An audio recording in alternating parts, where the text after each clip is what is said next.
नमस्कार. आपल्या सगळ्यांचे महाराष्ट्र सोशल न्यूज चॅनलमध्ये हार्दिक स्वागत. चला वळूया तर एका नवीन बातमीकडे. आजची बातमी.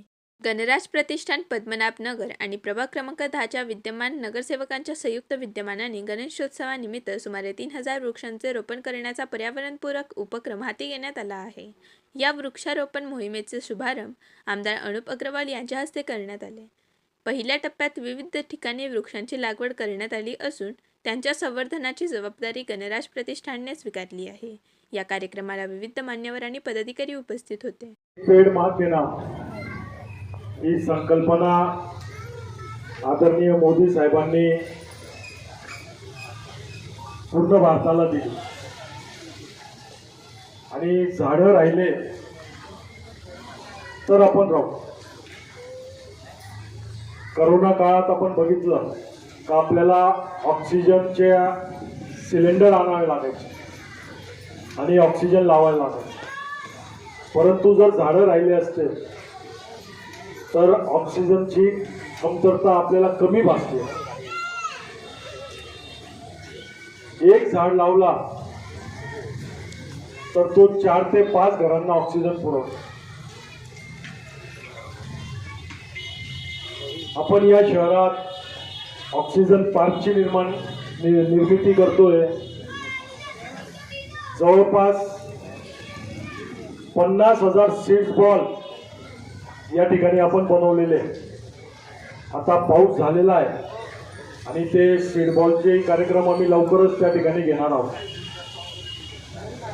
जवळपास 20 ते 25,000 झाडं आपल्याला या शहरात लावायची. त्याच्यातून 6,000 झाडं NGOच्या माध्यमातून आपल्याला त्या ठिकाणी मिळत आहे. अतिशय मोठी गोष्ट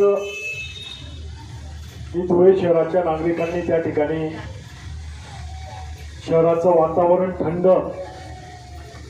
आणि व्यवस्थित राहावं याच्यासाठी त्या ठिकाणी त्यांनी पुढाकार घेतला. महिलांसाठी एसटीचं कार्ड वाटप आज मोदी साहेबांच्या माध्यमातून आपल्या लाडक्या देवाभाऊच्या माध्यमातून माझ्या या बहिणींसाठी भरपूर योजना आलेल्या आहेत. लाडकी बहीण योजना असेल, आता एसटीचं अर्ध भाडं आहे, कार्डचं आज वाटप आहे. परंतु या सर्व गोष्टी करत असताना याचा उपयोग सुद्धा आपण केला पाहिजे.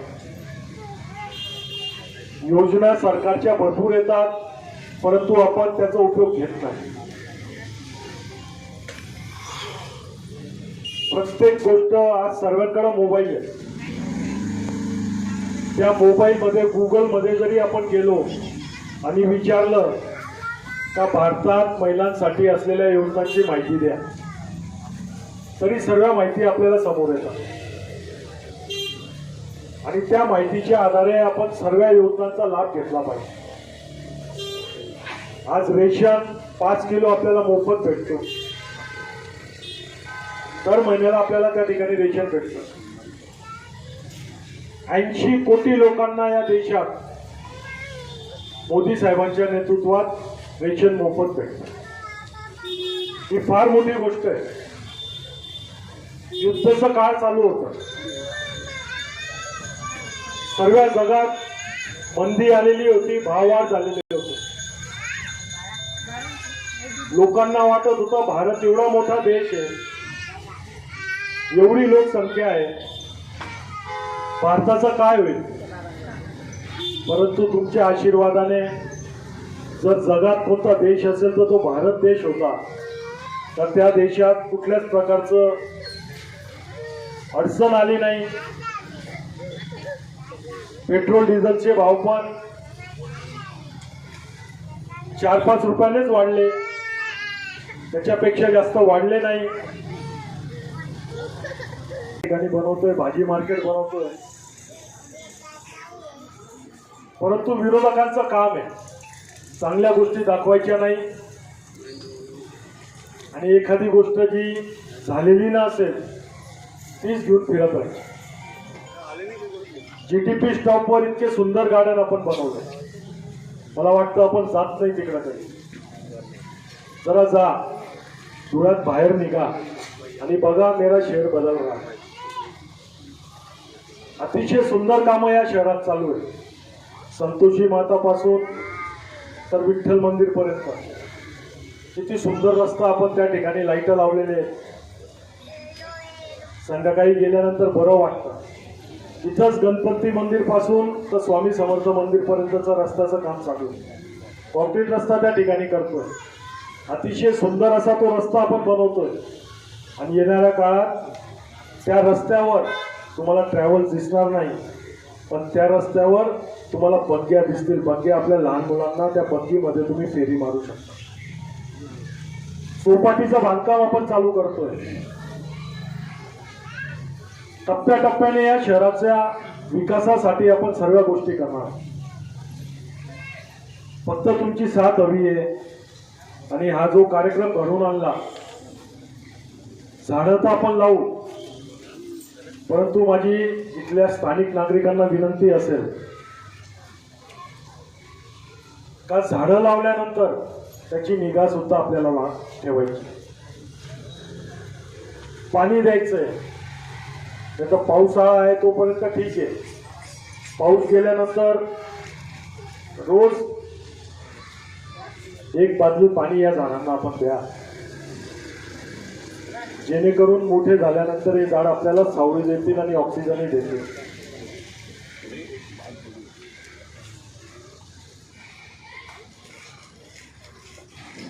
संभाजीनगर मध्ये आल्याबरोबर अतिशय सुंदर असं गेट त्या ठिकाणी बनवण्यात आलेलं आहे. पहिले नाव होतं मोगलाई. मोगलांच्या राज्यात राहत नाही आपण राम राज्यात आहोत. छत्रपतींच्या राज्यात आहोत. म्हणून आपण याचं नामकरणही बदललं. रीतसर अधिकृत नाव मोगलाईचं झालेलं आहे ते संभाजीनगर झालेलं आहे. या ठिकाणी 4 कोटी रुपये खर्च करून सुसज्ज असं दवाखाना आपण बांधतोय.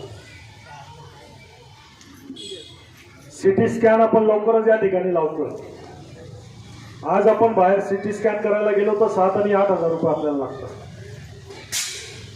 परंतु तुमच्या भागात आम्ही सिटी स्कॅन लावतोय.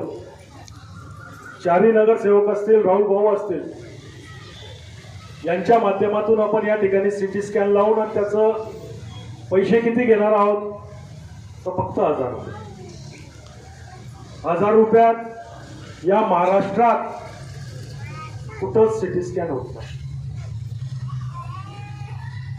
या सिव्हिल हॉस्पिटलमध्ये असतील तिथं फुकट होतात, परंतु ते काही दिवस चालतात, मग बंद पडतात आणि नंतर तुम्हाला चिठ्ठी दिली जाते का या डॉक्टरकडे जाऊन सिटी स्कॅन करून आणा आणि त्याच्यात त्यांचं कमिशन असतं. परंतु जो आपण संभाजीनगरमध्ये सिटी स्कॅन लावणार आहोत तो सिटी स्कॅन कधीच बंद पडणार. त्याचं मेंटेनन्स कायम आपण करावं जाणार आहे.